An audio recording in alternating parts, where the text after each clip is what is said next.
Believe it or not, making the hundreds of thousands of dollars and the millions of dollars is the easy part. The hard part is budgeting and saving that money so you don't end up broke like the MC Hammers, the Vanilla Ices, or any of the greats who lost their fortune. In this video, I'm going to talk about how to budget your money starting with a low income so that you don't end up broke like all of the greats once you start to make the big time money. How much is your monthly income? Add up all of your sources of income and figure out exactly how much you're bringing in every single month. If your monthly income fluctuates for the past 3 to 6 months, add all those up and divide it to figure out exactly how much you're bringing in.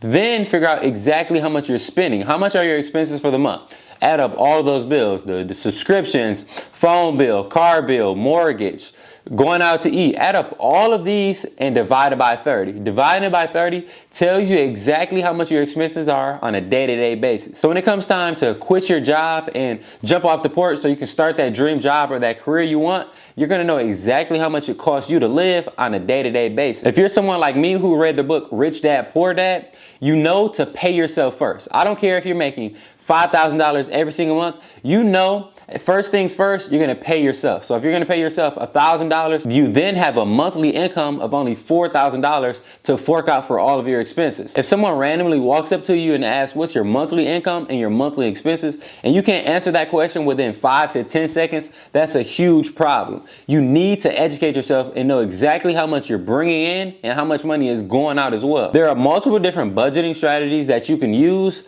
I've used all of these budgeting strategies, and I'm gonna save the best for last. I'm going to tell you exactly what I'm doing to budget my money every single month. First, you have the 50-30-20. 50% goes to your expenses. So every month, you know 50% of your monthly income is going to just go out to expenses.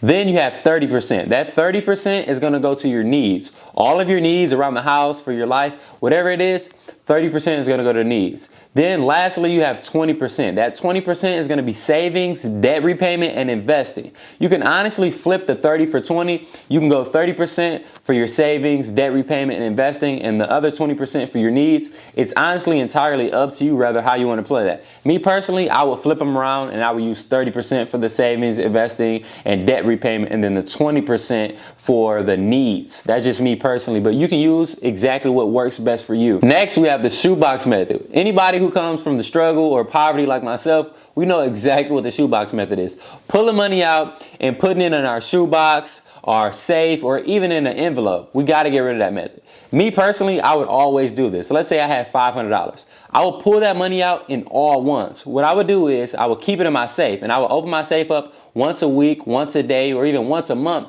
And I would imagine those $1 bills to be $100 bills. Me personally, I'm all about manifestation. So I would look at that as if they were $100 bills just for motivational purposes only. We got to get rid of that method. You're not earning any money by keeping your money inside of your house. If anything, you're going to be losing money. If you had a house fire or anything of that nature, you're going to lose all of that money. I know sometimes it's not best to keep your money in the bank because you're not earning high interest rates. I would honestly rather recommend that you put your money in the bank rather than in a shoebox, in an envelope, or even in your safe, because you want to make sure that that money is as safe as possible. Now we have reduced spending. Reduced spending means you're reducing how much you're spending every single month. So if you have a bunch of different subscriptions, but you're only using 1 or 2 of those, get rid of the remaining and save the rest of that money. If you have a home and you're paying a lot for that home, refinance your home, save the rest of that money. If you have a service provider, switch service providers to save money there as well. We all know you don't need cable anymore. If you're paying $200 to $300 for your cable bill, get rid of it immediately. All you need is Wi-Fi. If you get Wi-Fi and you purchase subscriptions for what you like to buy, you're gonna save a bunch of money. People are paying for cable bills and they're only watching 5 to 10 channels. Get rid of that cable bill, I promise you, and save that money. I used to sell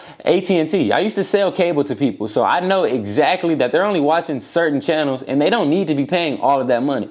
We're transitioning out of paying for cable because it's not needed. There are so many different subscriptions that you can purchase that have those channels that you need. So me personally, I start with reduced spending. I figure out exactly how much I'm paying on a month-to-month basis, and I'm getting rid of everything that I need. I was paying for a gym membership that was $180 per month. From the looks of it, I do need that gym membership, but I had to reduce the spending that I was paying for that because honestly, I was going once a month or a couple times a month. So I figured, why not get rid of that? save that money so I can invest it into other things. Start with your reduced spending. Figure out exactly how much you're spending every single month and figure out where you can cut from that so you can begin to save your money. Then I recommend you use the 50-30-20 method. This is important. What you can do with this 50-30-20 method is you can get a piece of paper or you can get an expense sheet like I have myself. If you want that, you can shoot me a message on Instagram. I'll send you guys my expense list.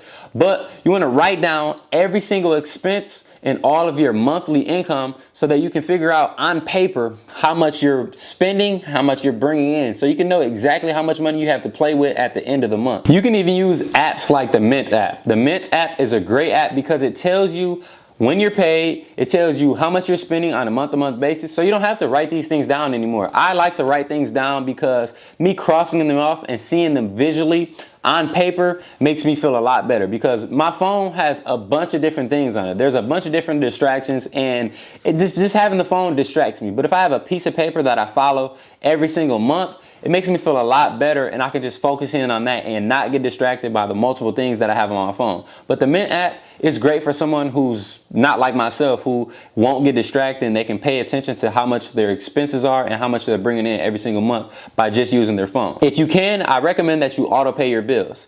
Auto paying your bills most of the time saves you money. Even if it's saving you $5 a month, that's $60 a year. So that's $60 a year that you didn't have already. So auto pay your bills if you have the ability to do so. Make sure to limit how much you're eating out every single month. My fiance and I, like me personally, I don't like to cook. So I always want to go out to eat. And she had to tell me, hey, we got to figure this thing out. We can't always go out to eat. I don't like to cook because it takes a lot of time and energy. It's just not for me.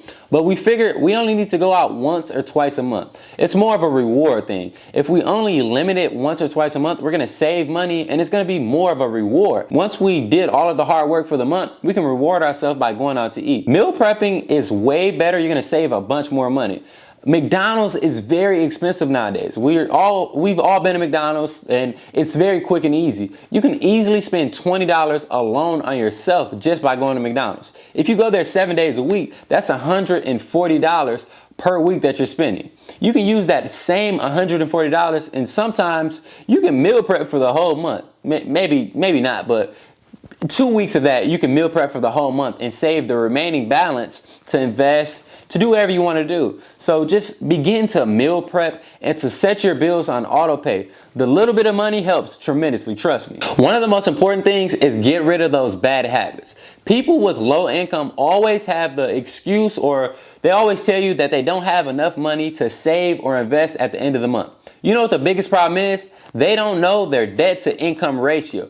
I guarantee if I sit down with them and I break down all of their expenses and their monthly income, I find at least $20 to $50 left over every single month at minimum. So you need to write down all of your expenses and your monthly income and figure out what and where you can cut those bad habits. I know someone personally that smokes a pack of cigarettes every single day. I asked him, how much are you paying for a pack of cigarettes every day? He said $8. 8 times 30 is $240. He didn't even know. He was like, wow, I'm spending $240 a month. That's how much I pay for my truck note. So imagine if he cut those cigarettes out of his budget, he can save $240 per month. He can use that money to invest into a 401k, a Roth IRA, a retirement plan, or even invest into a business to start earning him money. He can use that same $240 to make so much more money just by getting rid of that habit. So get rid of those cigarettes if you can. Get rid of that gym membership that you're not using. I wasn't using my gym membership that I was paying $180 per month for.